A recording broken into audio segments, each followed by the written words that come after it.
दर्शकवृन्द नमस्कार। यो समय हो एनएनटिभी बिजटकको।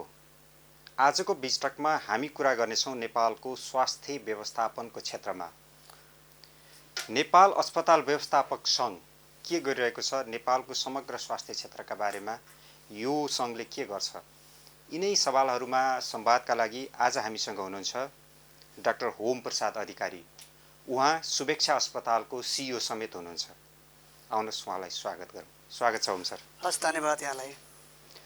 मैले पृष्ठभूमिमा भने ओम सर, नेपाल अस्पताल व्यवस्थापक सङ्घ भनेको के हो? हामी जस्ता लेम्यानले कसरी बुझ्ने यसलाई?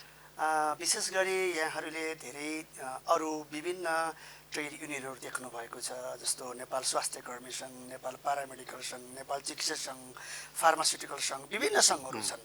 त्यसै अन्तर्गत यो एउटा चाहिँ अस्पताल व्यवस्थापक, किनभने अस्पताल व्यवस्थापक चुस्त हुन सकेन भने हामी त्यो अस्पताललाई राम्रोसँग अगाडि बढाउन सक्दैनौँ। र अस्पताल व्यवस्थापक यस्तो कुरा हो, व्यवस्थापक भन्ने बित्तिकै यहाँ पनि व्यवस्थापक हुनुहुन्छ र व्यवस्थापक भन्ने बित्तिकै सबै कुरालाई हामीले राम्रोसँग गर्न सकेन भने अगाडि बढ्न सक्दैन। अस्पताल चलाउनेहरूको सङ्घ हो यो अस्पताल व्यवस्थापकहरू, जो म्यानेजरहरू हुनुहुन्छ, इन्भेस्टरहरू हुन्छ, इन्भेस्टर होइन, जो म्यानेजर, सिइओ, डिरेक्टरहरू हुनुहुन्छ, त्यो उहाँहरूको संस्था चाहिँ यो अस्पताल व्यवस्थापक सङ्घ हो, जसले अस्पतालको व्यवस्थापन गर्नुहुन्छ, जो अस्पतालमा रहेर दैनिक रूपमा अपरेसनल म्यानेजमेन्टको काम गर्नुहुन्छ, अपरेसनल व्यवस्थापक गर्नुहुन्छ, त्यो व्यक्तिहरूको समूह चाहिँ अस्पताल व्यवस्थापक सङ्घ हो। यसले गर्छ चाहिँ के? यसले गर्ने भनेको चाहिँ अस्पतालभित्र रहेका सम्पूर्ण गतिविधिहरू कसरी व्यवस्थापन भएका छन्, व्यवस्थापकीय कुराहरूलाई अगाडि बढाउँदाखेरि के दैनिक कुराहरू, के समस्या आए, नीतिगत रूपमा यो अब अहिले हेर्नुहुन्छ भने सरकारी स्तर र प्राइभेट स्तरको दुईवटा अस्पतालहरू यहाँले देखिरहनु भएको छ। दुईवटा स्तर हेर्नु भने 1/3 गभर्मेन्टले कभरअप गरिरहेको छ भने त्यसको 2/3 बाँकी भाग चाहिँ प्राइभेट सेक्टरका हस्पिटलहरूले चाहिँ जनतालाई सेवा दिइराखेको छ। अब यहाँ यो दुईटै कुराहरूलाई चाहिँ दुईटै काम गर्दाखेरि, दुईटै अस्पतालको समस्या गर्दाखेरि कसरी त्यसलाई दुईटै अस्पतालको बिचमा समन्वय गर्ने, कसरी व्यवस्थापन गर्ने र त्यहाँ आएका समस्याहरूलाई कसरी समाधान गर्ने भनेर यो एउटा सङ्घ भर्खरै मात्रै यो गएको फागुन 2078 फागुनमा विधिगत रूपमा चाहिँ हामीले एउटा भेला गरेर यसलाई चाहिँ दर्ता चाहिँ हाम्रो गएको असारमै भयो, तर यसको सम्पूर्ण कार्यविधि तयार गर्दै गर्दा केही समय लागेर चाहिँ गएको फागुनबाट हामीले यसलाई चाहिँ सुरुवात गऱ्यौँ। यसमा कति जति अस्पताल व्यवस्थापकहरू सङ्गठित हुनुहुन्छ तपाईँहरू मातहत? हामी अहिले नेपालमा हेर्ने भने अस्पताल व्यवस्थापक विषयको पढाइ हुन्छ, त्यहाँबाट सुरु गर्नु जस्तो लाग्यो मलाई। नेपालमा 7-8 वटा ब्याचलर लेभलको र एउटा चाहिँ मास्टर लेभलको, पिजी र मास्टर लेभलको पढाइ हुने कलेजहरू छ। ती सबै कलेजहरू चाहिँ पोखरा विश्वविद्यालयबाट सञ्चालित एफिलिएटेडहरू छन्।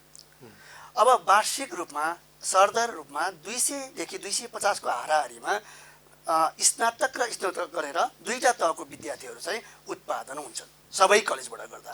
भने मास्टर लेभलको चाहिँ वार्षिक रूपमा 30 जना मात्रै प्रोडक्सन हुन्छ, हरेक वर्षमा 30 जनाको प्रोडक्सन हुन्छ। यसको अलावा विभिन्न अरू देशहरूबाट, जस्तो इन्डियाको कुरा गरौँ, पाकिस्तानको कुरा गरौँ, अन्य मुलुकहरूबाट पनि MHA भन्छौँ, hospital administration, master in hospital एडमिनिस्ट्रेसनको विषयमा पनि पढाइ हुन्छ। जस्तो अहिले गोपा क्याम्पमा पनि पढाइ हुन्छ, त्यहाँ पनि पढाइ हुन्छ, BPKS पनि पढाइ हुन्छ, त्यहाँबाट पनि 25 जनाको समूह चाहिँ उत्पादन हुन्छ। यसरी सरसर्ती अहिले हेर्ने भने हामी हाराहारीमा 2000 जना जति स्वास्थ्य व्यवस्थापक छौँ। त्यो दुईटा समूह मैले भने मास्टर र ब्याचलर डिग्रीको दुईवटा समूह हेर्ने भने हामी 2000 देखि 2200 को हाराहारीमा यो मेन पावर उत्पादन भएको छ। अब त्यसरी हेर्दै गर्दा बाहिरबाट आउने क्रम पनि त छ, नट ओन्ली नेपालको मात्रै त छैन, बाहिरबाट आउने विद्यार्थीहरू पनि त्यहाँ समाहित हुन्छ। र हाम्रो टार्गेट चाहिँ यसो अस्ति पनि हामी छलफल गरेका थियौँ, हाम्रो मिटिङ बैठकहरूमा छलफल गर्दा करिब 2500 को हाराहारी प्रति वर्ष अहिलेको हाराहारीमा चाहिँ हामीसँग हाम्रो स्वास्थ्य व्यवस्थापकहरू हुनुहुन्छ, जो क्यापेबल ट्रेन मेन पावर चाहिँ छ। र अन्य क्षेत्रमा हेर्ने भने अहिले सरकारले 50 बेड वा त्योभन्दा माथिका सम्पूर्ण अस्पतालहरूमा अस्पताल व्यवस्थापक पढेको एउटा जनशक्ति चाहिँ राख्नुपर्छ है। त्यो अस्पताल प्रशासक होला, अस्पतालको निर्देशक होला, वा डाइरेक्टर होला, अथवा सिइओ होला। अब कुन कुन लेभलको हस्पिटल हो त्यो लेभल अनुसार चाहिँ त्यहाँ एउटा पोस्ट ग्रेडेड राख्नुपर्छ भनेर नीतिगत रूपमा पनि आइसकेको छ। र तर नीतिमा हुँदाहुँदै पनि हाम्रो जस्तो मुलुकमा व्यवहारमा लागू गर्न कठिनाइ भएको अवस्था छ। त्यही नीतिलाई व्यवहारमा लागू गर्नको लागि पनि हामी चाहिँ यो नेपाल स्वास्थ्य व्यवस्थापक सङ्घ क्रियाशील छ। अहिलेसम्म यहाँहरूले आफ्नो घोषित उद्देश्यमा के कार्यक्रमहरू अगाडि बढाउनु भयो? हामीले अहिले भर्खर मात्रै भएको कारणले त्यति धेरै काम त गर्न सकेका छैनौँ। तर हाम्रा उद्देश्य चाहिँ विशेष गरी हाम्रो उद्देश्य चाहिँ के छ भने अहिले भइराखेको नीतिलाई कार्यान्वयन गर्ने, सरकारसँग पनि वकालत गर्नु पर्यो, लबिङ गर्नु पर्यो होइन, एउटा पार्ट त्यो। अर्को पार्ट भनेको हाम्रा भएका जनशक्तिहरूलाई जसरी डे टु डे हरेक कुराहरू परिमार्जित हुन्छ नि त, त्यो परिमार्जित हुने कुराहरूलाई चाहिँ सबैलाई ट्रेन गर्ने। जुन कुरा नयाँ कुरा आउँछ, आज भएको हेल्थ साइन्सको कुरा त भोलि त परिवर्तन भएर आउँछ, त्यो कुरालाई चाहिँ ट्रेन अप गर्ने सबै क्षेत्रमा। र अर्को कुरा भनेको अहिले हामी प्रादेशिक संरचनामा देश गइसकेको छ। हाम्रा 7वटा प्रदेशमा स्वास्थ्य निर्देशनाहरू कार्यरत छन् होइन, फङ्सनल छन् सरकारी तहमा। भने ती सरकारी तहमा त्यो सरकारी स्तर हो वा प्राइभेट स्तरको होस्, हामी त सबै स्वास्थ्य सेवा त सरकारबाटै एफिलिएटेड हुन्छौँ होइन, उहाँहरूले नै हामीलाई स्वीकृति दिनुहुन्छ। र त्यो दिने क्रममा चाहिँ हामी 7वटै प्रदेशसँग कोर्डिनेसन गरेर हरेक प्रदेशमा एउटै खालको अस्पताल व्यवस्थापन भनेको चाहिँ एउटै सिस्टममा जानुपर्छ, एउटै तह एउटै वर्गीकरण हुनुपर्छ भनेर हामी लागेका छौँ। अर्को भनेको चाहिँ नेपाल सरकारले अहिले यो जनशक्ति निर्धारण गरिराखेको छ, कुन कुन अस्पताललाई कस्तो कस्तो चाहिँ जनशक्ति चाहिन्छ भनेर भनेको छ। अहिले स्वास्थ्य व्यवस्थापन सङ्घ चाहिँ त्यसमा तल्लिन्छ, कुन लेभलको मेन पावर कहाँ राख्नुपर्छ। अब अहिले हाम्रो जिकिर भनेको चाहिँ अस्पताल व्यवस्थापक भनेको जुनसुकै लेभलको अस्पताल होस्, नीतिले अघि मैले भने 50 बेड वा त्योभन्दा माथि भने तापनि अहिले हाम्रो जिकिर सरकारसँग के हो भने त्यो जतिसुकै बेडको अस्पताल होस् त्यसमा कुरा भएन, तर अस्पताल व्यवस्थापक चाहिँ त्यहाँ हुनु पर्यो र अस्पताल व्यवस्थापै पढेको मान्छे पनि त्यहाँ हुनु पर्यो। जस्तो अहिले हेर्नुहुन्छ भने कतिपय अस्पतालहरूमा अस्पताल व्यवस्थापक नपढेको अन्य क्षेत्रबाट डिरेक्ट मेडिकल साइन्सबाट मात्रै होला अथवा पब्लिक हेल्थबाट होला अथवा विभिन्न अर्को म्यानेजमेन्ट सेक्टरबाट होला, त्यस्ता व्यक्तिहरूले पनि अस्पताल प्रशासकको रूपमा व्यवस्थापकको रूपमा काम गर्नुभएको छ। र अहिले हाम्रो जिकिर के छ भन्दाखेरि त्यो होइन, व्यवस्थापक भनेको चाहिँ जुन विधामा व्यवस्थापक छ त्यही विधाको व्यक्ति चाहिँ त्यहाँ हुनुपर्छ भनेर हाम्रो मेन उद्देश्य चाहिँ यही छ। सामान्यतः अब सङ्घ संस्था भनेपछि सरकारसँग पौँठेजोरी खेल्ने अब अलिकति प्यारालल शक्ति जस्तो देखिन्छ। यहाँहरूको चाहिँ सरकारसँग समानता अथवा मतभेद के छ? हामी सरकारसँग पौँठेजोरी खेल्नको लागि होइन, किनभने अघि भर्खर मैले भने 2000 सालमा आजभन्दा ठ्याक्क 22 वर्ष अगाडि सुरु भएको अस्पताल व्यवस्थापन विषय नेपालमा आज 22 वर्ष कम्प्लिट गर्यो होइन। 22 वर्ष कम्प्लिट गर्दै गर्दाखेरि अहिलेसम्म नेपाल सरकारले हाम्रो अस्पताल व्यवस्थापकहरू सरकारी स्तरमा, हामी प्राइभेटमा थुप्रै छौँ है, अघि यहाँले मेरो परिचय क्रममा भन्नु म एज सिइओ काम गर्छु, अरू साथीहरू हुन्छ थुप्रै ठाउँमा प्राइभेट सेक्टरमा छौँ, तर अझै पनि सरकारी स्तरमा हाम्रा अस्पताल व्यवस्थापक साथीहरू चाहिँ करार मात्रै हुनुहुन्छ। अहिलेसम्म स्थायी दरबन्दी छैन, सरकारले क्रिएट गरेको छैन है। अब लोकसेवाले अहिलेसम्म चाहिँ यो कोर्स करिकुलममा डिजाइन गरेको छैन। अब हामी पौँठेजोरी भन्दा पनि सरकारलाई कसरी सहयोग गर्न सकिन्छ र अहिले अस्पताल व्यवस्थापकको भूमिका कहाँनिर रहन्छ र त्यो अस्पताल व्यवस्थापन राख्न त्यसलाई अगाडि बढाउन लागि हाम्रो भूमिका के रहन्छ भनेर सँगसँगै काम गर्न र सहजीकरण गर्नको लागि मात्रै हो। हामी उहाँहरूसँग झैझगडा गर्न पौँठेजोडी गर्न चाहिँ यहाँहरूले उठाएका मुद्दाहरू मागहरूलाई सरकारी निकाय खास गरी मातहतको अब तालुकवाला मन्त्रालय स्वास्थ्य मन्त्रालयले कतिको एड्रेस गरिरहेछ?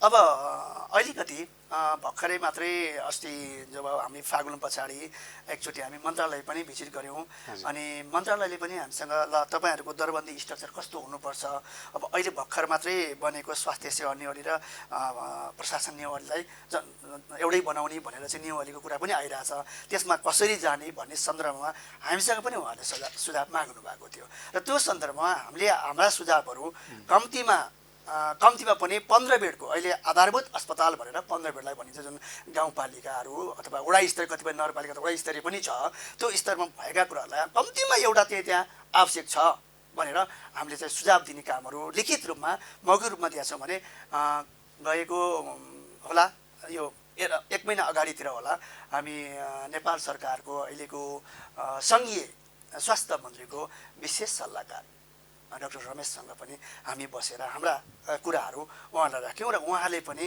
ल ठिक छ यो अस्पताल व्यवस्थापक चाहिँ अपरिहार्य कुरा हो र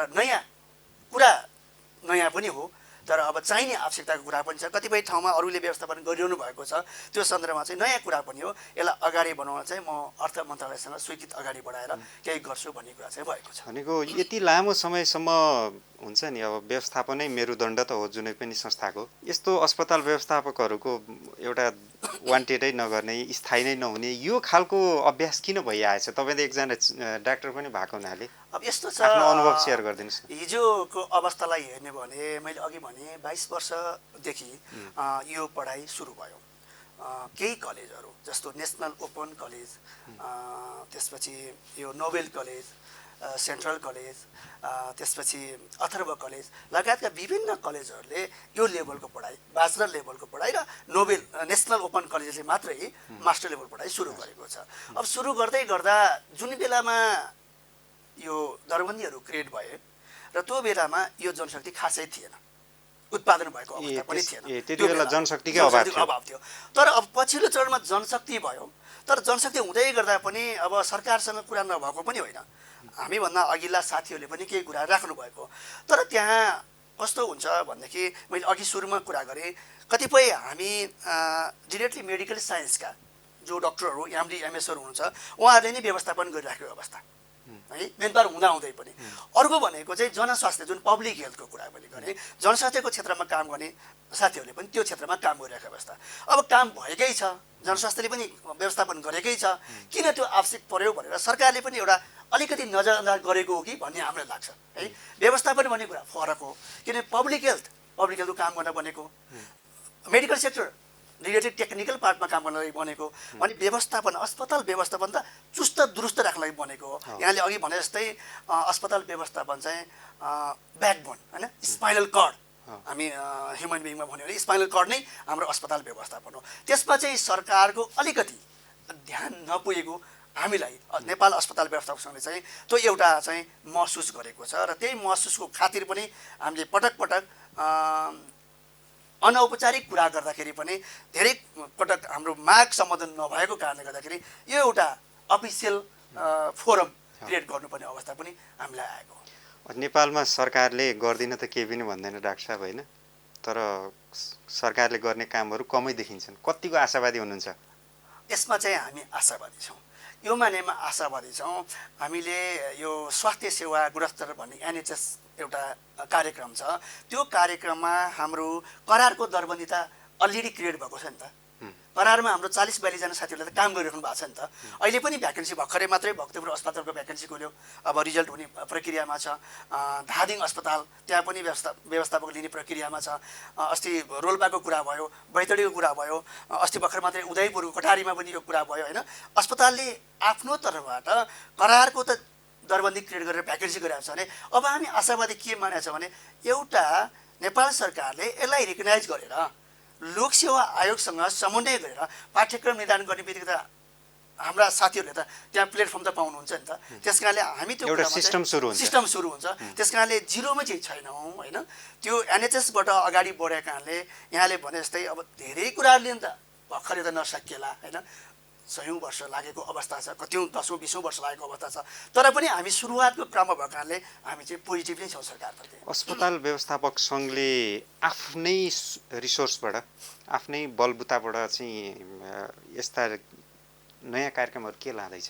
अब आफ्नै रिसोर्सबाट चाहिँ अस्पताल व्यवस्थापक सङ्घले हामी अस्पतालमा काम गर्ने व्यवस्थापकहरूलाई अहिले भइरहेका चुनौती के छन्, अस्पताल व्यवस्थापनमा आउने समस्याहरू के छन्, त्यसलाई समस्या कसरी समाधान गर्ने र ती चुनौतीलाई र अवसरलाई, चुनौती मात्रै त हुँदैन, त्यो अवसर पनि हुन्छ होइन, चुनौती र अवसरलाई कसरी हामी चाहिँ ग्रेप गर्ने र त्यसलाई कसरी अस्पताल व्यवस्थापन गर्दाखेरि दैनिक रूपमा आउने समस्याहरूलाई एउटा फोरमको रूपमा, अब हामी अस्पताल व्यवस्थापक 77 जिल्लामा छौँ नि त, त्यो एक अर्काको आफ्नो सिपलाई दक्षतालाई आदान प्रदान गरेर अगाडि बढ्नको लागि हामीले एउटा टेक्निकल सेमिनारहरूको कुरा गर्छौँ। हरेक प्रदेशमा टेक्निकल सेमिनारको कुरा गर्छौँ। त्यहाँ हाम्रो प्रदेश संयोजक हुनुहुन्छ, हाम्रो 1 देखि 7 सम्म हाम्रा प्रदेश संयोजकहरू हुन्छ, उहाँहरूले आयोजना गर्नुहुन्छ र केन्द्रीय समितिले त्यसलाई चाहिँ समायोजन गर्छ र विशेष व्यक्तित्वहरू गएर त्यहाँ त्यो मान्छेलाई चाहिँ ठ्याक्क मेडिकल टर्ममा भने सिएमई भन्छौँ हामी, कन्टिन्यू मेडिकल एजुकेसन।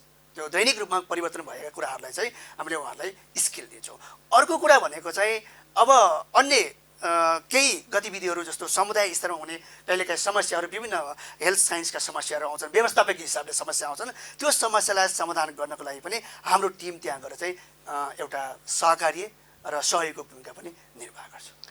अब नेपालका लगभग सबै जिल्लामा अझ इलाका तहमै सरकारी अस्पतालहरू छन्, तर सरकारी अस्पताल भनेपछि आम जनसाधारणमा राम्रो छाप छैन डाक्टर साहब, यो यहाँलाई पनि अनुभूति होला।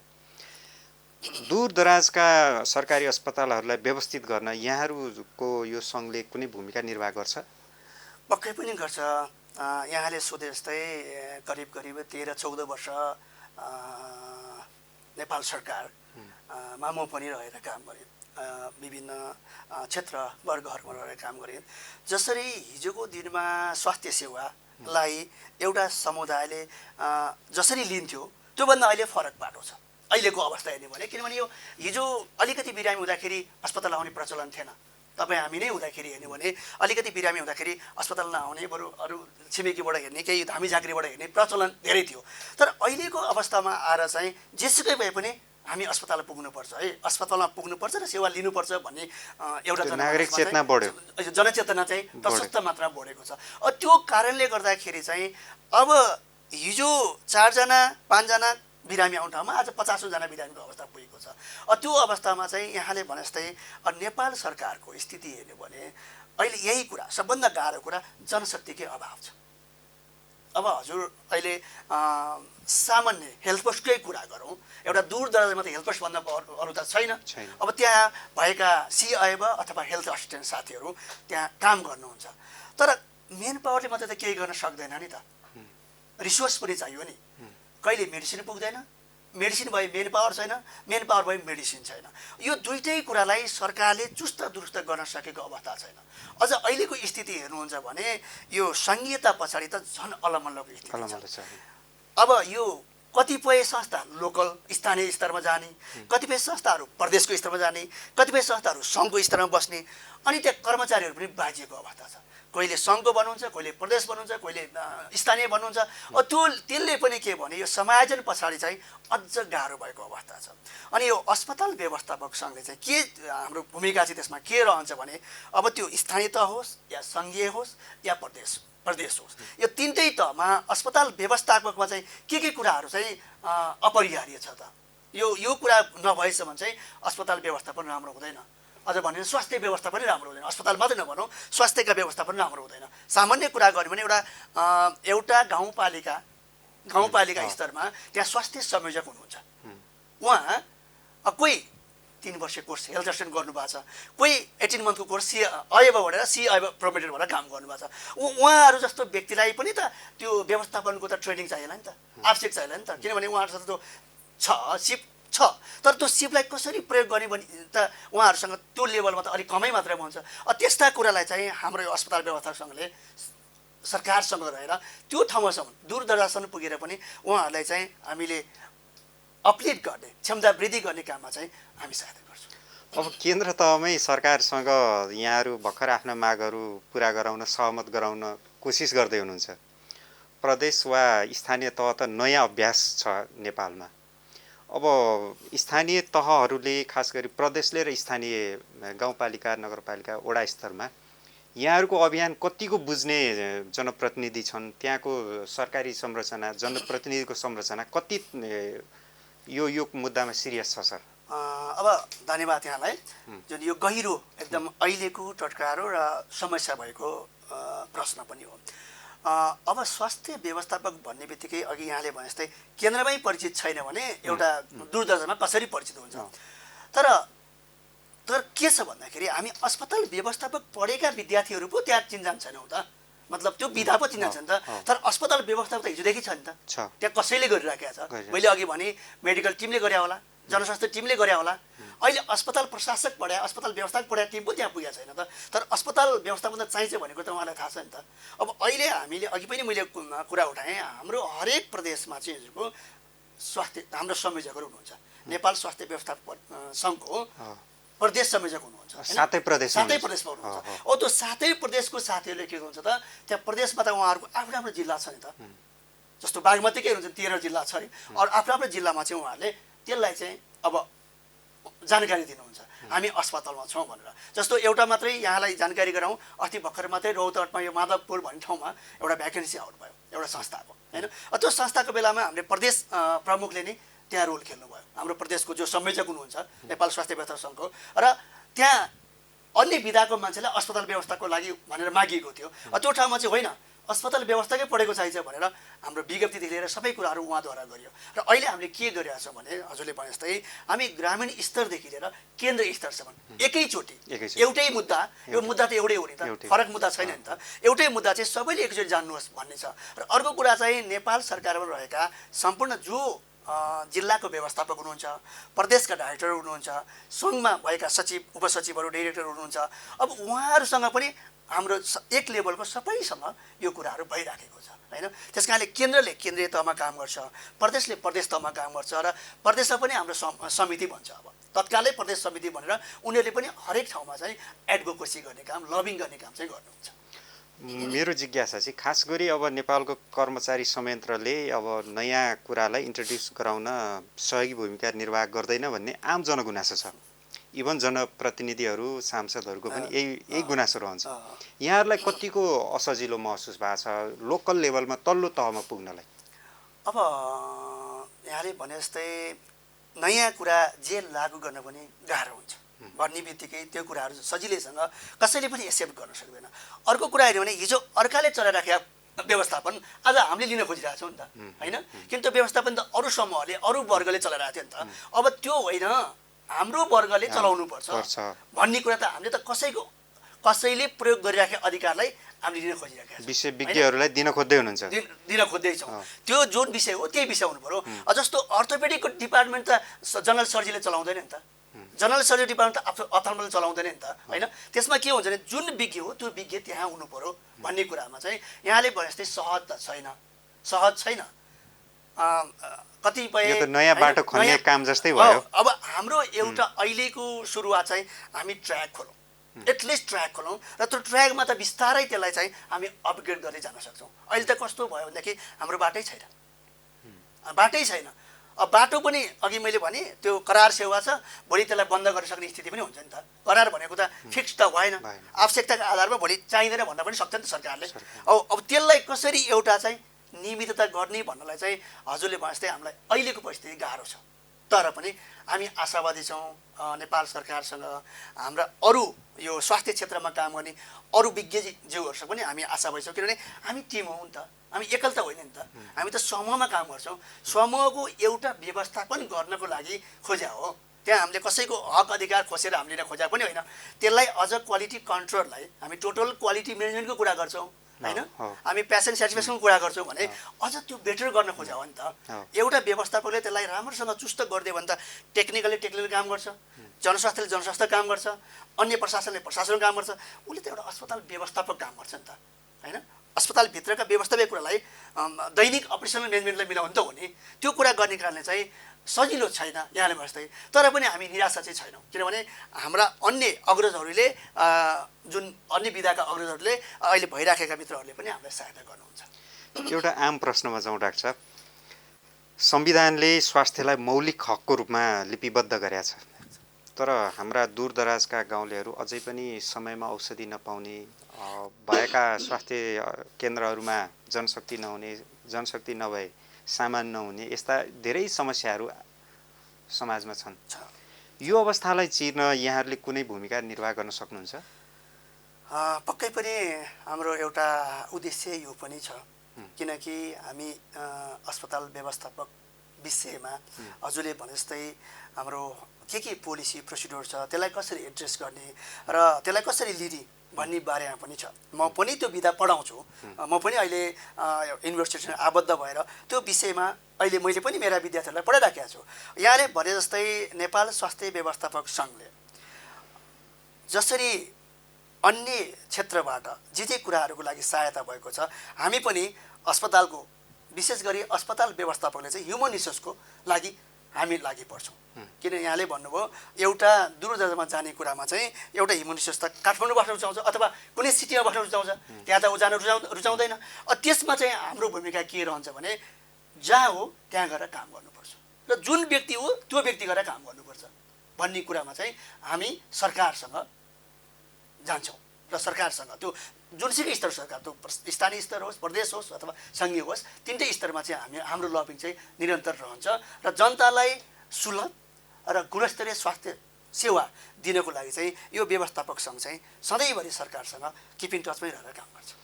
त्यो जनताको हुन्छ नि मौलिक हक स्वास्थ्य अधिकार, यसलाई जनजनमा स्थापित गराउन, जनताले त्यसको लाभ लिने वातावरण तयार गर्न यहाँहरूको भूमिका के हुन्छ? अब यसमा चाहिँ यहाँले भने जस्तै हाम्रो व्यवस्थापक भएको कारणले प्रत्यक्ष भूमिका हाम्रो एकदम कम हुन्छ।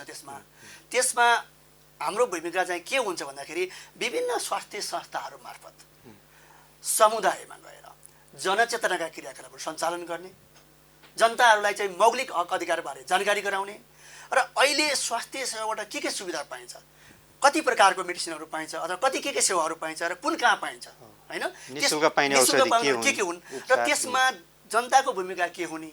अब अहिले त प्रदेशमा हरेक ठाउँमा सिंहदरबार, होइन, स्थानीय स्तरमा सिंहदरबार कुरा छ, गाउँ गाउँमा सिंहदरबार हो। त्यो गाउँ गाउँमा सिंहदरबारको अवधारणामा त्यो गाउँको सिंहदरबारले गाउँको स्वास्थ्य मन्त्रालय हो नि त, स्वास्थ्य संयोजक त गाउँको स्वास्थ्य मन्त्री हो नि त, होइन, त्यो वडाको के अरे गाउँपालिका अथवा नगरपालिका ऊ त स्वास्थ्यको प्रमुख मान्छे हो नि त, होइन। अब हाम्रो घचघचाइ चाहिँ के हुन्छ भने एउटा कुरा चाहिँ नीतिगत रूपमा हुन्छ, यो नीतिमा खै त तपाईँहरूले काम गर्नुभएको स्थानीय स्तरमा पनि र सबै ठाउँमा पनि। अर्को जनताहरूलाई सुसूचित गर्ने काम हुन्छ, जनताहरूलाई चाहिँ ल हाम्रो यो कुरा हो र यसले चाहिँ हामी सेवा लिनको लागि हामी अगाडि बढ्नुपर्छ भन्ने कुरा हुन्छ भने अर्को कुरा चाहिँ हाम्रो स्थानीय स्तरमा हुने जो जनप्रतिनिधिहरू हुनुहुन्छ, किनकि अघि हामीले कुरा गरौँ व्यवस्थापन भन्ने कुरा चाहिँ सजिलो छैन, हेर्दाखेरि सजिलो लाग्छ तर गाह्रो कुरा हो नि। उहाँहरूलाई पनि कति कुरा त हाम्रा जनप्रतिनिधि हामीले अहिले फेस गरिरहेका छौँ, कतिलाई केही कुरा अभाव पनि छ, होइन, हामीभन्दा विज्ञ पनि हुनुहुन्छ कति भने कतिलाई त्यो कुरा जानकारी नभएर पनि त नगर्नुभएको अवस्था छ नि त। त्यो अवस्थाको कारणले गर्दाखेरि चाहिँ यो बेलामा हाम्रो भूमिका चाहिँ उहाँहरूलाई सूचित गर्ने पनि हुन्छ। खै त जनताको मौलिक अधिकार तपाईँहरू भन्नुहुन्छ, तर त्यो हनन भइरहँदाखेरि खै त मेडिसिन, खै त जनशक्ति, त्यसमा चाहिँ हाम्रो दैनिक रूपमा उहाँहरूसँग रखवाली हुन्छ। यहाँले आफैले एउटा निजी अस्पतालको नेतृत्व गरिराख्नु भएको छ, सुवेक्षा अस्पताल। निजी अस्पताल चाहिँ अब जनता लुट्न जन्मिएका हुन्, यी चलेका हुन् भनेर आम जनसाधारणले गुनासो गरेर सुनिन्छ। यो प्रश्नको उत्तर के हुन्छ यहाँबाट? अब यो यहाँले भन्नुभयो जस्तै साँच्चीकै यो होइन है, किनभने निजी अस्पताल पनि एउटा सरकारी स्तरमा उसँग अप्रुभल लिएर सबै कुरा एउटा नियम प्रविधि र कानुनभित्र रहेर सञ्चालन गर्छु भनेर लिएको अधिकार हो नि त, होइन। त्यहाँ त नेपाल सरकारको स्वास्थ्य मन्त्रालयको अन्डरमा हो, हामी त उहाँहरूकै अन्डरमा हो नि त। त्यस कारणले त्यो निजी लुट्ने भन्दा पनि कस्तो हुन्छ भन्दाखेरि यहाँले अघि भन्नुभयो साधन र स्रोतको कुरा गर्नु पर्यो। एउटा सामान्य साधन, मेडिकल फिल्डको एउटा सामान्य साधन किन्यो भने, एउटा औजार किन्यो भने लाखौँ करोड रुपियाँ खर्च हुनुपर्छ। सरकारी स्तरमा त डोनेसनबाट होला अथवा सरकारले ल्याउला अथवा कतैबाट केही गरी त्यो कुराहरू आउँछ नि त। तर प्राइभेट सेक्टरले त खरिद गर्नु पर्यो, त्यसमा त लगानी गर्नु पर्यो है। सामान्यतः एउटै सिटी स्क्यानको कुरा गरौँ भने पनि 3-4 करोड लगानी गर्नु पर्छ। सामान्य सिटी स्क्यानको कुरा गरेँ मैले यहाँलाई, होइन। अब 4 करोड लगानी प्रविधि महँगो छ, त्यति महँगो छ, होइन। अब 4 करोड लगानी गरेर अब हामीले 4000मा गर्छौँ एउटा सामान्य सिटी स्क्यान भने। त्यसलाई अब त्यही कुरा होला अरू गभर्मेन्ट अस्पतालले 17,800, 15,000, 2,500मा कतिमा गर्नुहुन्छ। अब त्यसरी दाँच्यो भने त त्यहाँ त मेसिन त निःशुल्क आएको छ नि त सरकारी स्तरमा त।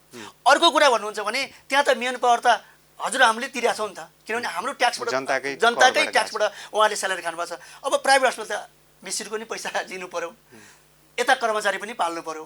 अनि अर्को कुरा के छ भने हामीले एउटा सानो मात्रै गल्ती गऱ्यौँ भने हामीलाई ठुलो आरोप आउँछ प्राइभेट सेक्टरमा, यो भएन त्यो भएन, हङ्गामा सुरु हुन्छ, हजुरले देख्नु भएको छ। तर अन्य ठाउँमा सरकारी कुरामा त्यही अलि सानो भयो भने त्यसलाई त्यति ठुलो मेजर रूपमा लिँदैन नि त, होइन। तर प्राइभेटमा एउटा सानो मात्रै गल्ती हुने भने ओहो यो हङ्गामा भयो। त्यस कारणले हामीले के हुन्छ त क्वालिटी सर्भिस दिन्छौँ नि त, हामीले त त्यहाँ क्वालिटी सर्भिस दिन्छौँ नि त। अब सर्भिस पनि क्वालिटी चाहियो, इक्विपमेन्ट पनि लेटेस्ट चाहियो, होइन। अनि अन टाइम हजुरको एउटा अस्पतालले अपरेसन गर्नु पर्ने 7-8 महिना कुरेको पनि त हजुरसँग पनि आएको होला, होइन। वर्षौँ लाइन राखेर बल्ल अपरेसन हुन्छ। तर हामी त आजको भोलि पनि त त्यसलाई दिन तयार, बरु रातिभरि पनि तयार छौँ नि त। हामीलाई कुनै समयको पाबन्दी छैन, हामीले राति गर्दैनौँ दिउँसो गर्दैनौँ भनेको छैनौँ। Any time we are in here भन्छौँ होइन। हरेक बेलामा हामी त्यहाँ छौँ भने अब एउटा कुरा त्यसलाई पनि त हामीले त एड्रेस गर्नु पऱ्यो नि त। त्यस कारणले गर्दाखेरि केही सेवा महँगो हुन गएको हो। तर यो लुट्ने भन्ने होइन, किनभने सरकारी अस्पतालभन्दा फरक सेवा दिनुपर्ने, फरक तरिकाले दिनुपर्ने, फरक तरिकाले सामग्रीहरू ल्याउनु पर्ने कारणले गर्दाखेरि पनि यो अवस्था चाहिँ हामीलाई आएको हो होइन। तर त्यसमा अन्यथा नहोस्, हामीले कुनै पनि प्रकारको जनताको स्वास्थ्यको लागि कुनै कुरा खेलबाड गरेर त्यसलाई हामीले पैसा कमाउने भनेर चाहिँ खोलिएको होइन है। अहिले हेर्नुहुन्छ भने अलमोस्ट सहरमा खोलिएका अस्पतालहरू कुनै पनि अस्पतालले एउटा ब्रेक इभन भन्छौँ नि, अस्पतालले गर्नुपर्ने अपरेसन कस्ट पनि धान्न सकेको अवस्था छैन है। हामीले भर्खरै कोभिड जस्तो विश्वव्यापी महामारीको सामना गरेर यहाँ आइपुगेका छौँ। भनेको अस्पतालको भूमिका, स्वास्थ्यकर्मीको भूमिका, डाक्टरको, नर्सको भूमिका त अब कति अपरिहार्य रहेछ समाजले अनुभूत गरेको छ। यस्तो बेलामा निजी अस्पतालहरूले अझ जनताको मन जित्न कसरी अगाडि जाँदा राम्रो हुन्छ, यहाँको अनुभव के छ? यसमा चाहिँ दुईवटा कुरा छ। के छ भन्दाखेरि सुरुको बेलामा जब कोभिड सुरु भयो सरकारले चाहिँ हामी मात्रै कन्ट्रोल गर्छौँ है, सरकारी अस्पतालले मात्रै कन्ट्रोल गर्छौँ भनेर एउटा मेकानिजम भन्यो है पहिलो चरणमा। अब त्यसमा एउटा कस्तो भइदियो भन्दाखेरि त्यो आकलन नै कमजोर भयो क्या। हामी यो लेभल पुग्छौँ भन्ने कुरा सरकारले भएन, पूर्व अनुमान हामी यहाँसम्म पुग्छौँ भनेर भन्ने। जस्तो एउटा खोला तर्दै गर्दाखेरि त्यो कति गहिरो छ भनेर जान पाइयो भने पो क्रस गर्नु सक्छ, नत्र त त्यहाँ त केही न केही इन्सिडेन्ट हुनसक्छ। त्यही समस्या चाहिँ आयो। सरकारले के गर्यो भने होइन हाम्रो अस्पतालले धान्छ, हामीलाई कोभिडमा सम्मिलित हुनको लागि पहिलो चरणमा दिएन। जब कोभिडको दिनानुदिन बढ्दै गयो, अब थेग्न नसक्ने स्थिति भयो। थेग्न नसक्ने स्थिति भएपछि 20% भर्ना गर। अब नेपालका जस्ता अस्पतालमा है कतिपय अस्पतालहरू चाहिँ कस्तो छ भने अस्पताल प्रयोजनलाई बनाएका घरहरू छैनन्, व्यक्तिगत प्रयोजनलाई बनाएका घर पनि त अस्पताल सञ्चालन छ नि त होइन। अब यही बाटोबाट हजुर हिँड्दै गर्ने, यही बाटोबाट म हिँड्दै गर्ने भने एउटा कोभिडको बिरामी अर्को नन कोभिड बिरामी त्यही बाटो हिँड्दाखेरि त कन्टामिनेसन रेट त आयो नि, त्यसलाई कसरी व्यवस्थापन गर्ने? त्यो त एउटा च्यालेन्ज हो नि त। त्यहाँ त अर्को डिजास्टर, अर्को दुर्घटना हामी निम्त्याउँदैछौँ नि त होइन। त्यो कुरामा चाहिँ अहिले सरकारले प्राइभेट सेक्टरलाई चाहिँ अलिकति यिनीहरू अलिक परका हुन् है, यसलाई अहिले नदिउँ भन्ने एउटा अवधारणा गरेका कारणले हामीलाई अलिकति गाह्रो भयो। नत्र भने हामीले जब कोभिडको एकदम महामारी भयो, त्यो महामारीमा त हामीले सम्पूर्ण बिरामीहरूलाई बन्द गरेर अन्य प्रकारका बिरामीहरूलाई अब नआउनुहोस् है, हामी जनतालाई बचाउनु पहिलो कुरा हो। यो महामारीमा जनता बचाउनु प्रमुख कुरा हो। त्यस कारणले जनता बचाएपछि अपरेसन गर्ने कुरा अन्य कुराहरू पछि गौला भनेर हामीले भयभरका बेडहरू त सबै कोभिडमा लगायौँ नि त होइन। कोभिडमा लगायौँ। अब कोभिड लगाउँदै गर्दाखेरि कतिपय अस्पताल पहिलो चरणमा के भन्यो, ल प्राइभेट हस्पिटलले आफैले पैसा ल्याऊ, पछि सरकारले दिने भन्यो है। कतिपय अस्पताल अलिकति पाएको अवस्था पनि छैन। सरकार नीतिगत रूपमै अस्पष्ट देखियो नि त यो कुरामा। अब यसमा चाहिँ यो खालको डिजास्टर हो नि त। डिजास्टर म्यानेजमेन्टमा पनि सरकार चाहिँ के भयो त अलिकति असफल भएको चाहिँ देखियो। यस्तो अब मानौँ न यही कोभिडलाई एउटा प्रतिनिधि उदाहरण मान्यो भने यस्ता सङ्कटहरू भोलि नआउलान् भन्न सकिँदैन। कोभिडकै पनि सबै उन्मूलन भइसकेको अवस्था होइन। यस्तो बेलामा तपाईँहरूको अस्पताल व्यवस्थापक सङ्घ कसरी जनतासँग जोडिन र सरकारसँग समन्वय गर्न अग्रसर हुन्छ? अब हजुरले यो प्रश्न गर्दाखेरि अहिले तत्कालै मात्रै म एउटा विद्यावारिधि यही डिजास्टर म्यानेजमेन्टको वारिधि गर्दैछु है। अब लास्टतिर अन्तिमतिर म पुगिराखेको छु। यसमा नेपाल तपाईँको रिसर्चले के देखाउँछ? अब यो अस्पताल व्यवस्थापक सङ्घले र मेरो रिसर्च दुइटै गर्दाखेरि चाहिँ हामी अलिकति जुनसुकै कुरा होस्, अहिले कोभिड मात्रै छ, भोलि कोलेरा भोलि जे पनि भोलि अर्को चाहिँ मिजल्स आउला अथवा के आउला, भोलि जे पनि कुरा आउला, भोलि ठुलो ल्यान्डस्लाइड गरेर महामारी पनि त्यहाँ आउन सक्ला होइन, कम्युनिटी डिजास्टर हुनसक्छ। त्यो डिजास्टरमा चाहिँ सबभन्दा पहिलो कुरा चाहिँ प्रिपेयर्डनेस नै कमजोर भयो क्या। हाम्रो जुन आकस्मिक कुराहरूको तयारी हुनुपर्ने पूर्व तयारी चाहिँ छ नि त्यो एकदम कमजोर भएको अवस्था छ। र अहिले यो अस्पताल व्यवस्थापक सङ्घले चाहिँ के विचार गरिरहेको छ भने हरेक सेक्टरमा, त्यो स्थानीय होस्, त्यो प्रदेश होस् र त्यो सङ्घ होस्, ती सबै ठाउँमा चाहिँ हाम्रो इनपुट चाहिँ भोलि हुने घटनाहरूलाई, भोलि हुने समस्याहरूलाई कसरी त्यसलाई कन्ट्रोल गर्न सकिन्छ, त्यसको लागि एउटा चाहिँ एउटा मेकानिजम तयार गर्नुपर्छ भनेर हामी अगाडि बढ्दैछौँ र त्यसमा चाहिँ हाम्रो सहायता उहाँहरूलाई हुन्छ। अस्पताल व्यवस्थापक सङ्घ त यसमा लाग्दैछ, तपाईँको अध्ययनले नि त्यही देखाउँछ। सरकारी तयारी हुँदैन भन्ने कुरा कोभिडको ताजा आलोकलाई उदाहरण मान्ने हो भने देखिन्छ। यस्तो बेलामा यो त समग्र नेसन एक भएर अगाडि पूर्व तयारी गर्नुपर्ने मुद्दा हो नि, होइन? हो, अब यसमा अहिलेको अवस्था हेर्ने सरकार अलिकति चनाखो भएको छ। पहिलाको जुन बेलाको कोभिड जुन पूर्व अनुमान गर्ने नसकेको अवस्था थियो नि त, किनभने एउटा आकलन गर्ने नसकेको अवस्था थियो भने अहिलेको जब यो कोभिड 2-3 वर्ष लगातार रूपमा हामीले धेरै झेल्यौँ नि त, धेरै कुराहरू सबै कुराहरूको स्थिति त दयनीय भयो। त्यो अवस्थामा चाहिँ सरकारले अहिले एउटा के आकलन गरिरहेको छ भने जुनसुकै कुराहरू हुन्छ त्यो कुरा चाहिँ सानो, आगो पनि त सानो, झिलकुल त संसार ध्वस्त गर्छ नि, सानो कुरा भए पनि ठुलो हुनसक्छ भन्ने चाहिँ अहिले चाहिँ विशेष गरी हाम्रो तालुक अड्डा जुन स्वास्थ्य मन्त्रालयसँग चाहिँ यो कुराहरू आइराखेको छ। पछिल्लो चढ हेर्नुहुन्छ भने धेरै कुराको नीतिगत रूपमा नियम कानुनहरू बनेको छ डिजास्टरको, है। तर अब फोकस छ, अहिले त कोभिडको लागि फोकस गरिरहेको छ, तर त्यसलाई इन जेनरल गर्ने भने पछिल्लो चरण हेर्ने भने यहाँले भने जस्तै ठ्याक्कै केही नभएको अवस्था चाहिँ होइन। त्यो सिकाइले चाहिँ अहिले सरकारले केही कुराहरू चाहिँ अगाडि बढाइराखेको छ। भनेको हामीले अब कोभिड जस्तै कुनै महामारी आयो भने हिजोको जस्तो कहाली लाग्दो अवस्थाको सामना गर्नु पर्दैन, किनभने अहिलेको सरकारी तदरुता नीति योजनाका कुरा हेर्ने भने त्यसलाई चाहिँ अलिकति कन्ट्रोल गर्न सक्ने मेकानिजम चाहिँ एक लेभलको बनिसकेको छ। जस्तो हिजो हजुरले कोभिडको पहिलो चरण हेर्नुहुन्छ भनेदेखि ओहो त्यहाँ भक्तपुरमा कोभिड आएर भने चाहिँ काठमाडौँको मान्छे नहिँड्ने, होइन। प्रहरीले घेराबन्दी गरेर कसरी हुन्छ त्यसलाई चाहिँ, होइन, एउटा एम्बुलेन्समा चाहिँ पुरै डाका डकैती गरे जस्तो मान्छे ल्याउनु परेको स्थिति थियो नि। अब अहिले आएर त सामान्य रूप भयो नि, केही रहेछ, होइन, एउटा पनि एउटा जनस्वास्थ्यको एउटा समस्या रहेछ, यसलाई निराकरण गर्न सकिँदैछ भनेर आयो नि त। त्यो हामीले पहिल्यै त्यो कुराहरू केही कुराहरू ट्रेन अप भइदिया भए त हामी त्यो लेभलमा त पुग्दैन थियौँ नि त, होइन।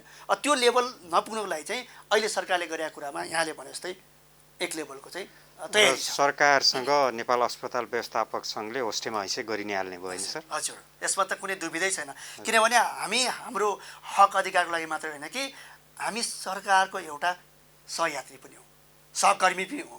किनभने सरकारका व्यवस्थापन क्षेत्रमा बनाउने नीति नियम कानुन, स्वास्थ्य क्षेत्रका व्यवस्थापन क्षेत्र बनाउने सबै ठाउँमा चाहिँ हाम्रो पाइला पनि उहाँहरूसँग हुन्छ। अब अलिकति डाक्टर साहबकै प्रसङ्गमा हौँ। व्यवस्थापक सङ्घको महासचिव भनेको त यो सङ्घको नेता पनि हुनुभयो। तपाईँ एउटा प्राविधिक मान्छे किन यसरी नेतृत्व तहतिर आकर्षित हुनुभयो? अब यसलाई ठ्याक्कै नेतै भन्न त मिलेन, यहाँले भने अगुवा भनौँ न, अगुवा, लिडर, एउटा अगुवा वा लिडरको रूपमा चाहिँ म आएँ। अब गएको सरसर्ती हेर्ने भने गएको 14 वर्षदेखि म स्वास्थ्य क्षेत्रमा विभिन्न पदीय दायित्वमा त्यो बेलाको सरकारीदेखि विभिन्न अन्तर्राष्ट्रिय गैर सरकारी राष्ट्रिय गैर सरकारी संस्थाहरूसँग, अस्पतालहरूसँग स्वास्थ्य क्षेत्रमा 30 वर्षको अनुभव सँगाले मैले, होइन। त्यो सँगलै गर्दाखेरि गएको 14 वर्षदेखि म अस्पताल व्यवस्थापक मात्रै, स्वास्थ्य व्यवस्थापक, अस्पताल मात्रै नभनौँ, म हिजो अस्ति कुनै एउटा स्वास्थ्य प्रोजेक्टको प्रोजेक्ट म्यानेजर थिएँ नि त, होइन।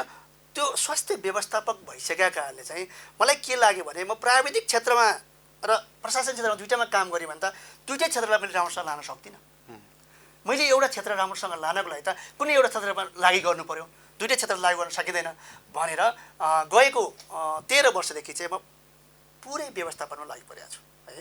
त्यसै कारणले म अघि पनि कुरा गरेँ, अस्पताल व्यवस्थापक विषयको एउटा विज्ञ भएको नाताले र अस्पताल व्यवस्थापन विषयमा एउटा पढाउने शिक्षक पनि भएको नाताले, एउटा प्राध्यापक भएको नाताले पनि के भन्छु भने मैले यो प्राविधिक नभइकन अब मेरो अबको जीवन चाहिँ, अबको सबै कुरा चाहिँ के हुन्छ भने व्यवस्थापनमै जान्छ।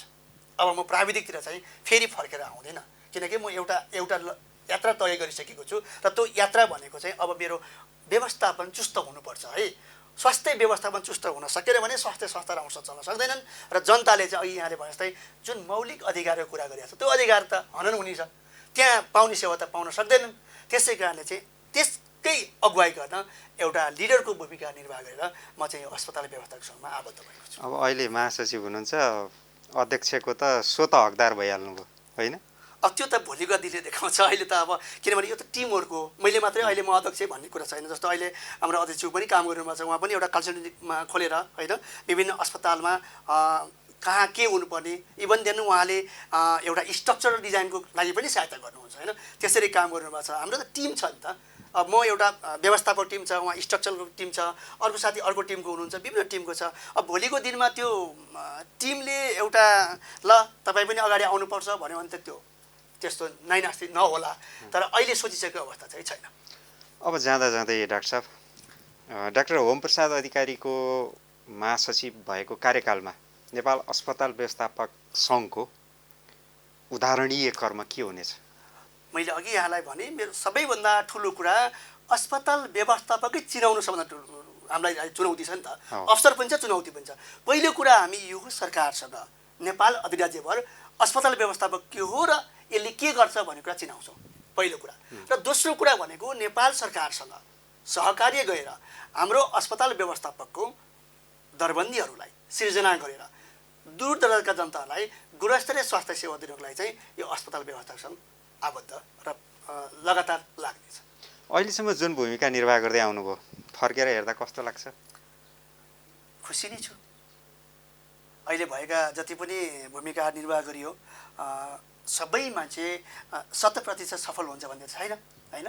तर पनि फर्केर आफूलाई हेर्ने भने गरेका कामबाट सन्तुष्ट नै छु।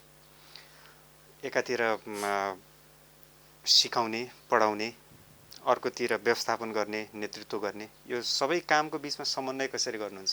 अब पढाउने कुरा चाहिँ विशेष गरी बिहान बेलुकाको समय हुन्छ। मर्निङ र इभिनिङको समयमा म पढाउन जान्छु र दिउँसो दिनको समय म अस्पताल व्यवस्थापकमा भूमिका निर्वाह गर्छु। र जुन कुरा पढाउँछु त्यही कुरा मैले यहाँ लागू गर्छु नि त। जुन कुरा लागू गर्छु त्यही कुरा मैले पढाउँछु नि त। त्यस कारणले मलाई त यो के भइरहेछ भने सजिलो भएको छ। दैनिक गर्ने क्रियाकलाप नै मैले गएर मेरो साथीहरूलाई सेयर गरिदियो होइन, मेरो विद्यार्थीलाई सेयर गर्ने हो। त्यस कारणले यो अस्पताल व्यवस्थापकमा जे कुरा गर्यो त्यही कुरा सेयर गर्ने नै हो। त्यो त सजिलो पनि भएको छ। र एउटा यहाँले भने जस्तै हामीलाई दैनिक रूपमा पर्ने समस्या के र कसरी समाधान गर्ने भन्ने कुरा पनि उहाँलाई सिकाउनु भएको छ नि त। त्यसले गर्दा त मलाई त एकदम सहज भइराखेको छ। र बिहान बेलुकाको समय कलेजको सिकाउने कुरामा जान्छ भने दिनको समय चाहिँ व्यवस्थापनसँग जान्छ। अहिले समग्रमा भन्नुपर्दा अब कसैले 21औं शताब्दी भन्छन्, कसैले के भन्छन् होइन सर, अब यो नेपालको स्वास्थ्य स्थिति जुन बिन्दुमा छ त्यो सन्तोषजनक छ कि छैन? ठ्याक्कै भन्नुपर्दा जुन लेभलको स्वास्थ्य सेवा पाउनुपर्ने त्यो लेभलको स्वास्थ्य सेवा पाउनबाट नागरिकहरू वञ्चित छ। म एउटा स्वास्थ्यकर्मी, एउटा चिकित्सक, एउटा व्यवस्थापक सबै कुराको एउटा अनुभव गरिसकेको मान्छेले मैले भन्नुपर्दाखेरि जुन लेभलको स्वास्थ्य सेवा जनताले पाउनुपर्ने त्यो लेभलको स्वास्थ्य सेवा पाउनबाट जनताहरू वञ्चित छ। यो स्थितिको अन्त्य कहिले होला? आशावादी भएर हामी भन्नुपर्दा यदि यही कुरालाई सरस्वती हेर्ने भने हामीले जब स्टेबल गभर्मेन्ट बन्छ तब यी कुराहरू राम्रो हुन्छन् भनेर पनि, किनभने ब्युरोक्राट मात्रै यसमा आबद्ध छैन नि त। पोलिटिकल इन्फ्लुएन्स पनि त सरकारको जो इन्फ्लुएन्स छ त्यो त दुईटै कुरा सँगसँगै जान सक्यो भने न राम्रो हुने हो। तपाईँको ब्युरोक्राटले कर्मचारीले मात्रै पनि केही गर्न सक्दैन, पोलिटिकल लिडरले मात्रै पनि केही गर्न सक्दैन। यसमा दुईटै कुराको सामञ्जस्यता मिल्न सक्यो भने र स्थायित्व सरकार जब बन्छ, अब अहिले यहाँले हामीले भोगिराखेका छौँ घरि के अवस्था विभिन्न अवस्थाहरू छन्। यसलाई सरकारले मध्यनजर गरेर स्वास्थ्य र शिक्षा मौलिक हक हो र जनताको अधिकार हो भन्ने महसुस गर्छ भने अबको 1 दशक 10 वर्षभित्रमा साँच्चीकै स्वास्थ्य सेवा जनताले ओहो मेरो लागि सरकारले केही गरेको छ भन्ने महसुस चाहिँ गर्न सक्छ जस्तो मलाई लाग्छ। 46 सालदेखि यताको 30-32 वर्षलाई एउटा युग मानिदिने हो भने धेरै कुरा देखियो तर कहिल्यै राजनीतिक स्थिरता देखिएन डाक्टर साहब। यो आलोकमा हामी तपाईले भने जस्तो 1 दशकभित्र स्वास्थ्य जनताको लागि हुनेछ भनेर विश्वास गर्न सक्छौँ? किन सक्छौँ भने नि सर, पहिलाको स्थिति हेर्नुहुन्छ भने हामी एउटा स्वास्थ्य क्षेत्रमा हेर्नु भने इलाका अस्पताल इलाका हेल्थ पोस्ट हुन्थ्यो है। हामी ग्रामीण क्षेत्रलाई हेर्ने भने इलाका हेल्थ पोस्ट जसले 10वटा 15वटा गाविस हेर्थ्यो त्यो बेलामा। जब 46 साल पछाडि भयो त्यसपछि उपस्वास्थ्य चौकी भनेर आए, जुन इलाकाबाट हरेक ठाउँमा एउटा उपचार चौकी भयो। त्यही इलाकाको मेन पावर पनि त्यहाँ पनि गयो नि त, त्यहाँबाट गयो।